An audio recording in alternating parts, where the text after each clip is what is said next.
Welcome to Not Milk Never Milk. Subscribe if you're lactose intolerant. You start by opening Settings and heading straight to Security or Additional Settings. This is where Realme centralizes emergency features. Once there, locate Emergency SOS or SOS settings. Make sure you have your lock screen method ready in case the phone asks for confirmation. You do this now so the phone won't trigger accidentally. Disabling shortcuts below requires verification.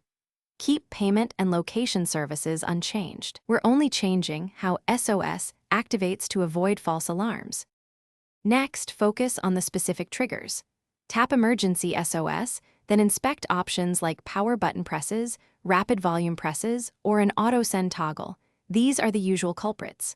Toggle each one off and confirm any prompts.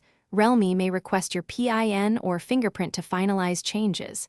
Make sure to disable auto-send if present so the phone won't automatically send messages or call contacts. Once done, test by lightly pressing the buttons. Don't hold long to ensure nothing activates. Finally, restart the phone to ensure settings apply system-wide.